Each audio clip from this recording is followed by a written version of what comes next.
Halo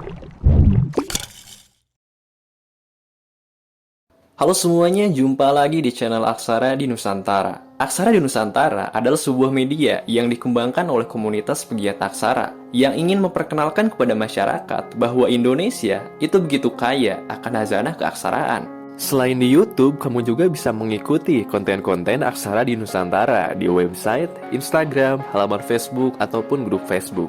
Nah, kali ini kita ada dalam konten penggiat. Penggiat adalah konten di mana kita akan mendengarkan cerita dari para penggiat terkait ketertarikan dan kegiatannya dalam dunia aksara.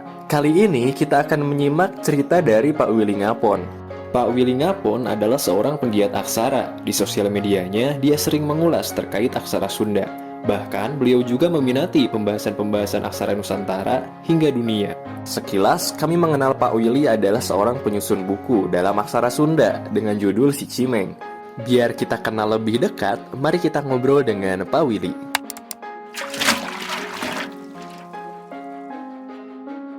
Halo Pak Willy, mungkin pertama-tama Bapak bisa memperkenalkan mulai dari nama lengkap, tempat kelahiran, domisili, dan pekerjaan saat ini ya.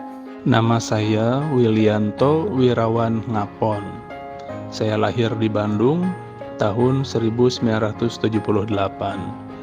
Sekarang domisili di Bandung dan pekerjaan saya sebagai staf administrasi di sebuah universitas swasta di Bandung. Baik, boleh diceritakan awal ketertarikan dengan aksara Nusantara atau khususnya aksara Sunda, Pak? Kalau diingat-ingat, saya itu sejak kecil memang orangnya anti mainstream. Jadi ketika anak-anak yang lain mengikuti tren, misalnya yang apalagi terutama yang ke barat-baratan gitu, saya lebih suka memperhatikan yang tradisi, yang peninggalan leluhur gitu istilahnya. Mungkin ini dipengaruhi juga karena saya tumbuh dan dibesarkan di lingkungan yang pada saat itu atmosfer Sundanya begitu kental. Meskipun saya bukan orang Sunda asli. Jadi ayah saya itu Jawa, ibu saya Betawi. Di rumah kami berbicara bahasa Indonesia, tapi keluar rumah ketika saya main dengan teman, dengan lingkungan sekitar berbahasa Sunda. Dan memang saya juga ada rasa penasaran ketika memperhatikan ilmu-ilmu yang ada itu kok sepertinya asalnya dari luar negeri, ahli-ahlinya orang luar negeri, buku-bukunya, istilah-istilahnya misalnya matematika dengan rumus Pitagorasnya, penemu hukum-hukumnya orang-orang luar, ilmu biologi atau kedokteran, istilah-istilah dalam bahasa Latin gitu ya, obat-obatan, penemu-penemu juga, penemu istilah, penemu obat-obatan, sampai musik juga, musik do, re, mi, fa, sol, la, si, do dengan istilah-istilahnya, crescendo, alto, ya macam-macam, dan alat-alat musik juga yang waktu itu yang ya terkenal gitu ya, piano, gitar, ya itu semua kan asalnya dari luar juga, sampai ke tulisan. Saya dari kecil belajar A, B, C, D. Mau menulis nama saya Willy, W-I-L-I, pakai huruf W, I, L, dan I gitu ya. Dan itu juga istilahnya impor juga gitu ya, huruf Latin dari luar.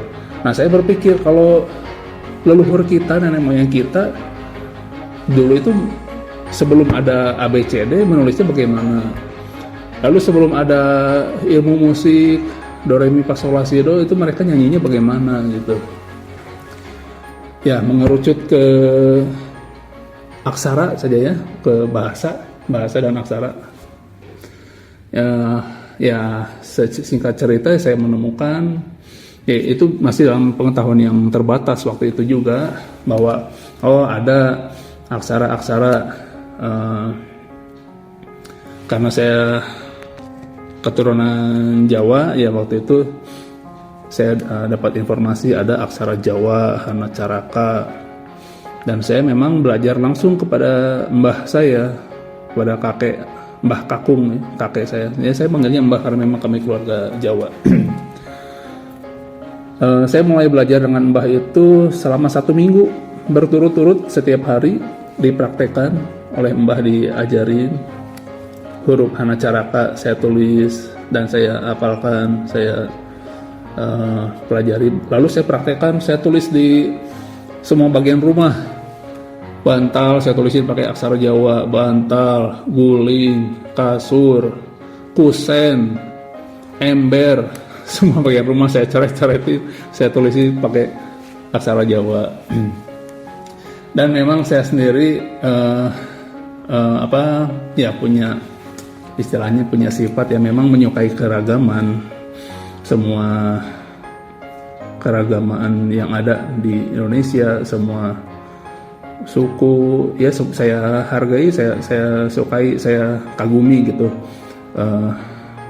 kekayaan tiap-tiap budaya.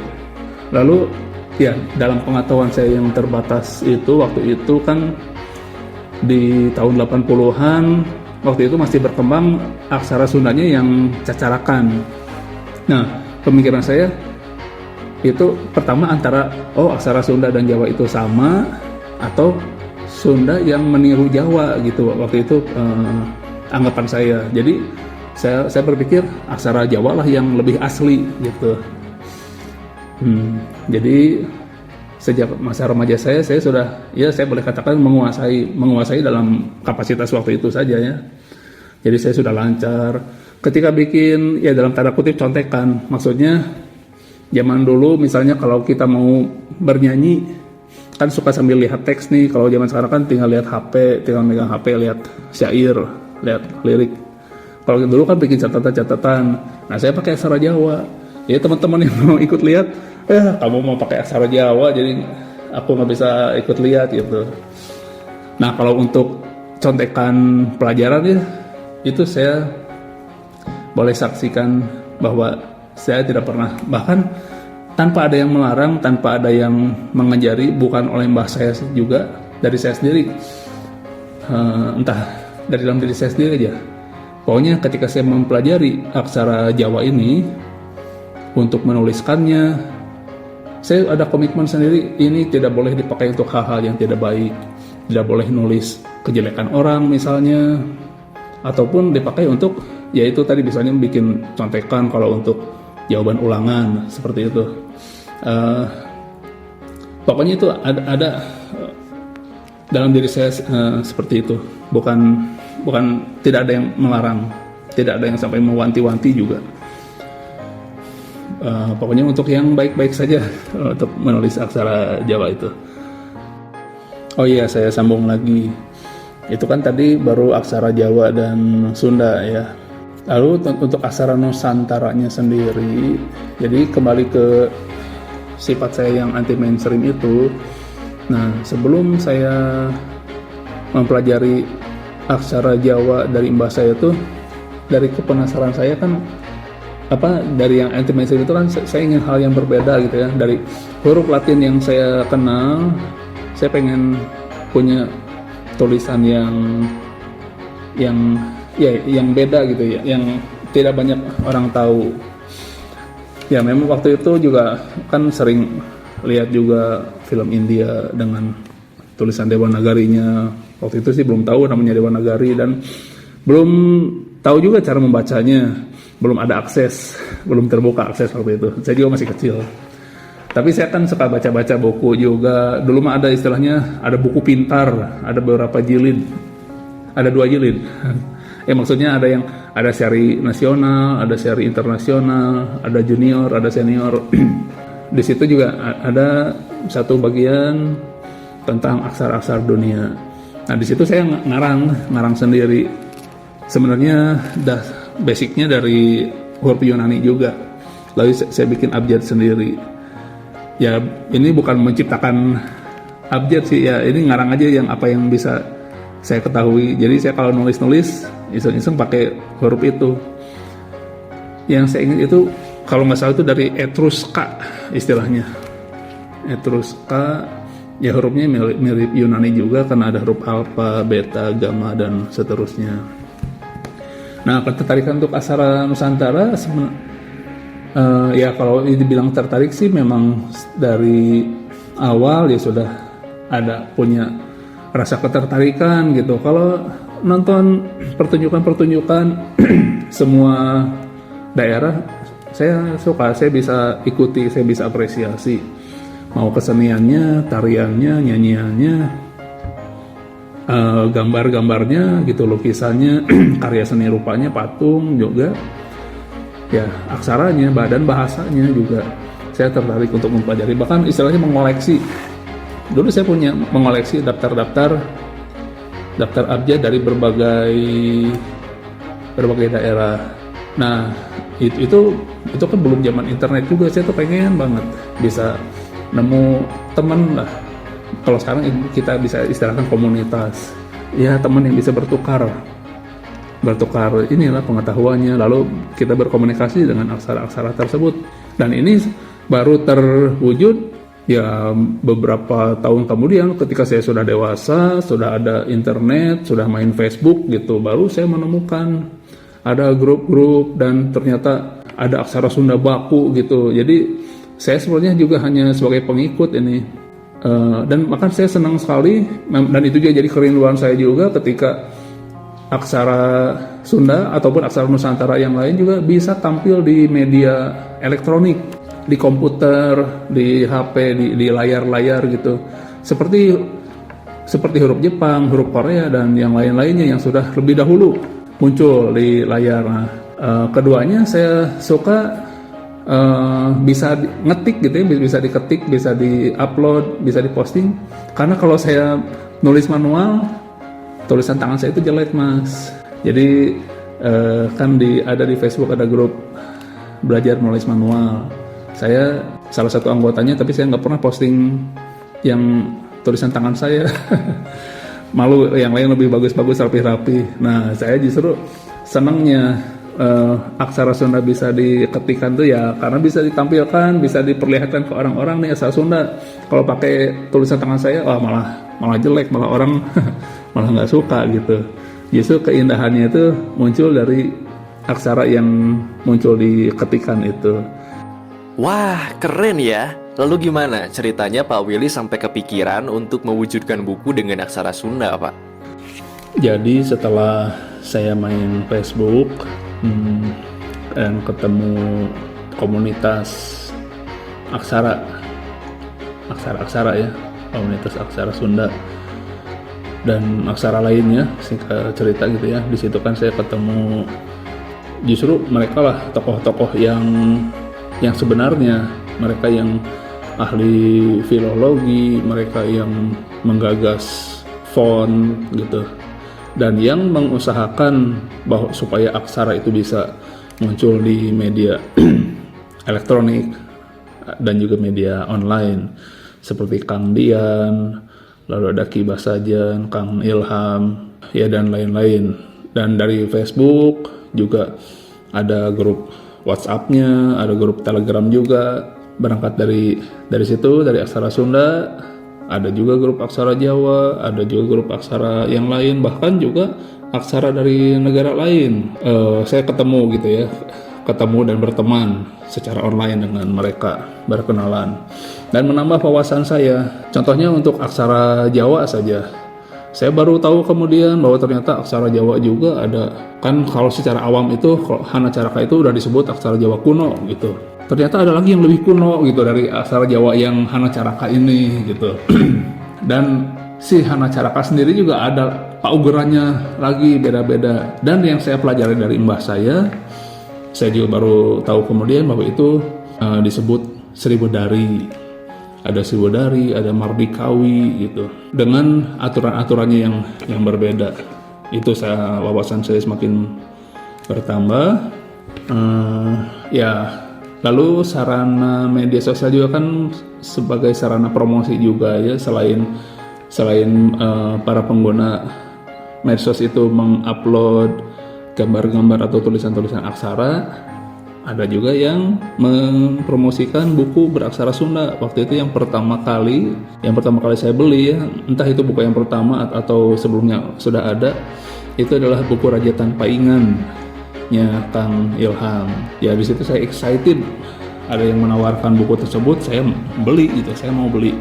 Dan saya senang ketika sudah saya terima bukunya, saya baca, tidak memerlukan waktu lama gitu, ya beberapa hari mungkin saya baca dari awal sampai akhir habis.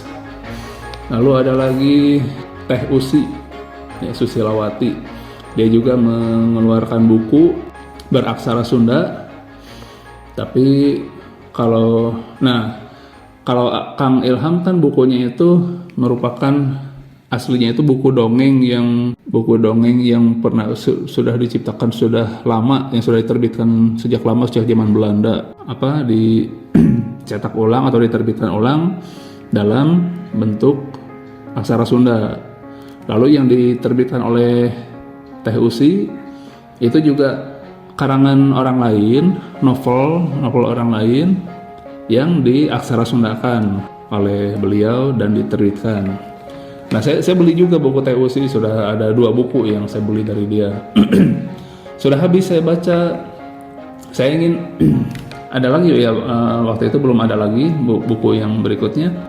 Ya istilahnya apa ya, saya lupa sih motivasi awalnya. Ya intinya sih sebenarnya didorong rasa cinta juga sih ya, ingin memperkaya khazanah buku, khazanah literatur dalam aksara Sunda. Sebenarnya saya juga agak bingung juga kalau saya mau bikin buku mau buku apa gitu, maksudnya kalau buku itu buku pengetahuan tentang misalnya teori aksara Sunda atau apa gitu ya, pengajaran. Sebenarnya sudah ada tentang teori atau pengajaran aksara Sunda, ada yang dari Teh Tika yang dari Sukabumi, atau yang diterbitkan oleh pemerintah juga saya kira sudah ada. Lalu saya sendiri bukan seorang penulis, bukan seorang sastrawan, bukan pujangga gitu ya istilahnya, yang kalau mau bikin buku karya sastranya kayak gimana gitu. Tapi ya itu, ada kerinduan suatu hari saya waktu itu sih mengangkat kisah nyata dari kehidupan saya. Saya di rumah itu bersama istri dan anak saya perempuan, kami punya kucing. Lalu waktu itu bantu anak saya bikin cerita dalam bahasa Sunda, menceritakan pengalaman hidup bersama kucing peliharaannya. Itu ya dibuat dalam bahasa Sunda. Itu sebenarnya lama proses tersebut. Jadi kan buku aksara Sunda yang saya buat itu ya ceritanya tentang pengalaman seorang anak perempuan dengan kucingnya. Nah, itu sudah lama tersimpan cerita itu, dan memang ini kisah ini meninggalkan kesan bagi kami ya, kesan yang memang emosional, yang ya memang pribadi kami sih terhadap kucing yang pernah ada di tengah-tengah keluarga kami, lalu kemudian dia hilang. Itu diabadikan dalam sebuah tulisan ya, kemudian ya agak lama kemudian apakah ini aja kita dijadiin buku gitu. Jadi sebuah karya orisinal, bukan saduran gitu, bukan alih aksara dari karya yang sudah ada. Ya kalau dibilang alih aksara iya juga sih karena tadinya merupakan ketikan huruf Latin juga ya. Tapi ini maksudnya orisinal ya dari apa yang saya buat sendiri, bukan dari karangan orang lain sebelumnya. Nah, saya persiapkan, lalu saya ketik dulu dalam aksara Sunda, dipersiapkan di dalam file komputer laptop saya, lalu mencari info untuk menerbitkannya, mencari info ke penerbit. Ya, saya kebetulan kenal juga dengan pemilik percetakan Geger Sunten, Bapak Taufik Faturrahman. Lalu saya tanyakan bagaimana kemungkinannya kalau saya mau menerbitkan buku beraksara Sunda. Karena Geger Sunten ini sendiri memang menerbitkan buku-buku bahasa Sunda, baik buku pelajaran maupun karya-karya sastra Sunda. Memang beberapa diantaranya ada yang memuat aksara Sunda, misalnya buku pelajaran bahasa Sunda di dalamnya ada aksara Sunda, jadi memungkinkan untuk dicetakannya itu ada aksara Sunda dimunculkan, tapi yang full aksara Sunda sendiri belum pernah. Dan singkat cerita, di tahun 2021 di bulan Januari, jadi awal 2021 banget, buku tersebut terbitlah, dan itu merupakan buku pertama yang dicetak oleh Geger Sunten dalam aksara Sunda. Dan buku itu juga dihiasi dengan ilustrasi oleh seorang tokoh yang saya idolakan juga, yang sudah cukup terkenal sejak dulu, yaitu Bapak Budi Irianto Karung, ininya julukannya, seorang kartunis, seorang ilustrator. Beliau juga yang memberikan gambar hiasan di buku saya. Nah, buku ini tipis saja, hanya 24 halaman. Jadi kalau kita berbicara tentang bobot harfiah tentang berat si buku itu sendiri juga ringan dan memang tipis bukunya. Lalu bobotnya juga ya, bobot keilmuan istilahnya ya, memang ini bukan suatu karya sastra yang bagaimana lah gitu ya. Ini hanya sebuah cerita saja, cerita pendek. Tapi ya ini merupakan satu sumbangsih saya juga. Hitung-hitung meninggalkan sejarah juga, ada salah satu karya buku beraksara Sunda. Ya saya sih berharap akan ada lagi buku-buku yang memang lebih benar-benar berbobot dalam arti yang sebenarnya, dalam isinya, dalam segala macamnya gitu, oleh yang memang orang yang memang ahli juga gitu dalam membuat buku. Itu sih yang mendorong saya sampai menerbitkan buku tersebut. Nah, ngomong-ngomong, Mas Dwiki sudah punya belum bukunya? Kalau belum, boleh pesan ke saya atau bantu promosikan ya. Nah, teman-teman yang penasaran dengan bukunya Pak Willy berjudul Si Cimeng bisa menghubungi langsung kontak beliau seperti yang tertera di video atau di deskripsi. Baiklah, karena durasinya udah lumayan panjang, mungkin ini pertanyaan terakhir ya Pak. Apa sih harapan Pak Willy terkait pengembangan Aksara ke depannya? Dan sekaligus boleh minta saran dan kritik untuk akun Aksara di Nusantara juga. Kalau ditanya tentang harapan, saya berangkat dari kekhawatiran dulu, karena dari kekhawatiran lah muncul harapan. Jadi mulanya sempat ada kekhawatiran, bukan hanya aksara, melainkan seni budaya lah ya, seni tradisi terutama, akan adanya kemunduran gitu, atau ada semakin ditinggalkan gitu ya, seiring dengan dari sejak zaman globalisasi sampai ketika kita memasuki dari tahun 1999 masuk ke 2000. Waktu itu ada euforia tentang milenium baru, juga dengan berkembangnya teknologi gitu. Teknologi, hal-hal yang serba modern, serba canggih gitu. Sempat ada kekhawatiran kesenian, kebudayaan, tradisi itu ditinggalkan karena orang banyak berlomba-lomba gitu menggeluti teknologi. Tapi ternyata ketika diikuti perkembangannya, justru semakin canggih, zaman semakin canggih, malah saya melihat memang banyak ide-ide yang bermunculan dalam mengembangkan seni budaya itu sendiri. Dan ketika kalau dikatakan baik pelakunya maupun bendanya, kesenian tersebut sudah mulai jarang, ya justru disitulah semakin mahal ketika ada orang yang membutuhkan, misalnya dalam hajatan, ingin menampilkan kesenian kebudayaan, masih ada, walaupun dalam rupa yang semakin modern juga, yang semakin dimodernisir, ternyata masih tetap eksis. Bahkan ya musik juga ya, apalagi sekarang namanya dunia rekaman juga, musik digital gitu sekarang, bahkan lebih banyak seniman juga sampai istilahnya mengembangkan gitu, yang tadinya justru karena sebelum ada perkembangan teknologi susah untuk mengembangkannya, bahkan sekarang semakin mudah mengembangkan, mengkreasikan, dan juga mempopulerkannya, mempublikasikannya, mensosialisasikannya. Saya kira Mas Diki bisa paham, tapi kalau kurang paham ya nanti boleh saya jelaskan lagi. Nah, dengan aksara juga ternyata bisa. Jadi misalnya waktu dulu zaman saya masih SMP, zaman tahun 90-an kan baru diperkenalkan namanya komputer di dunia pendidikan, dunia pekerjaan. Waktu itu belum terbayang misalnya orang mau menggambar pakai komputer kayak gimana gitu. Ya waktu itu taunya kan komputer itu perkembangan dari mesin tik. Kalau mesin tik jadi istilahnya ya hanya seperti mesin tik yang elektronik saja gitu, yang kalau salah ngetik nggak usah pakai tipek gitu, tinggal di backspace atau delete gitu. Nah ternyata komputer juga semakin berkembang, sekarang semuanya serba pakai komputer, menggambar bisa pakai komputer, mendesain, merancang rumah, bahkan jual beli sekarang juga sudah pakai komputer ya, apalagi komputer berkembang lagi dengan jaringan internet sehingga semakin berkembang. Nah, tentang aksara sendiri perkembangannya yaitu sungguh hebat ketika yang saya saksikan muncul di media elektronik, media sosial, aksara-aksara, bahkan aksara yang saya justru mengenal aksara yang lebih tua lagi gitu ya justru melalui internet gitu. Jadi di sini juga ada segi positifnya dan saya acungkan jempol, saya acungkan rasa salut saya kepada mereka yang usahakan sehingga aksara tersebut bisa ada di internet, bisa diketik di komputer, bisa orang bikin update status, bisa orang bikin karya-karya menggunakan aksara-aksara.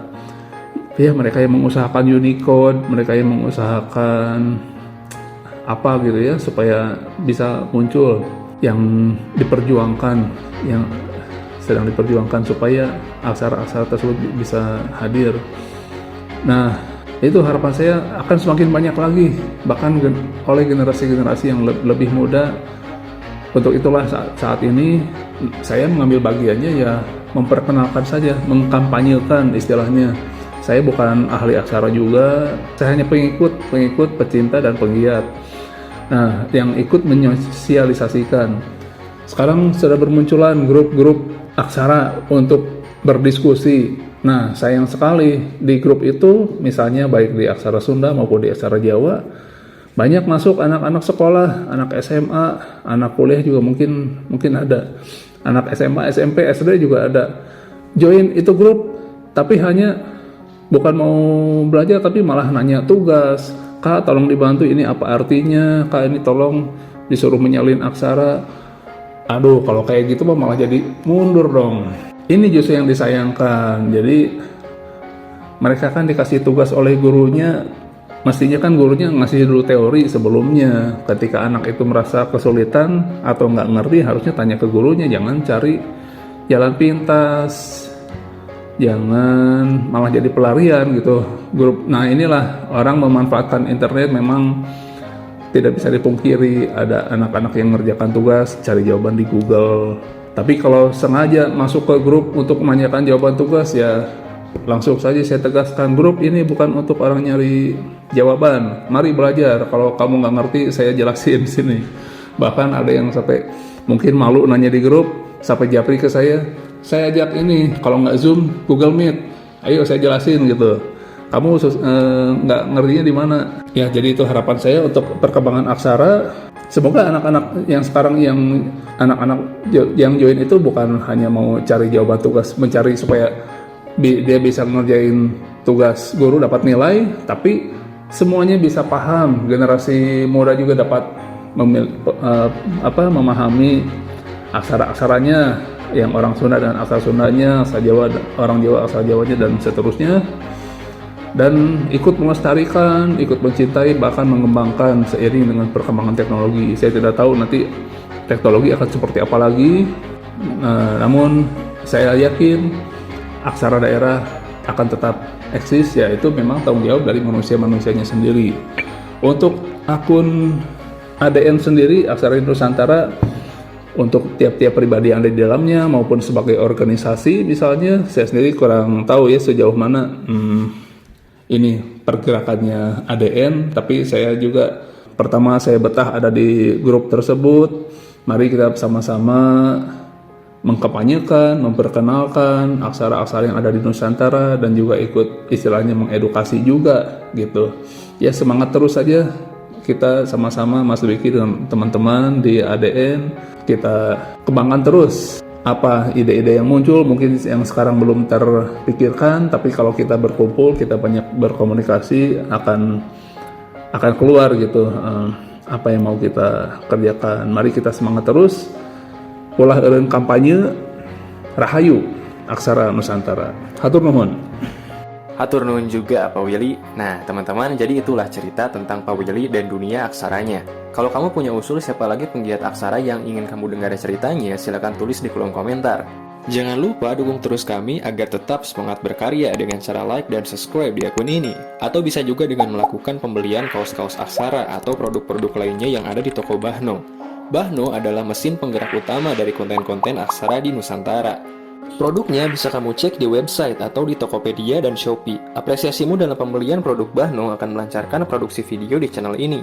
Terima kasih udah menyimak, sampai jumpa di episode berikutnya.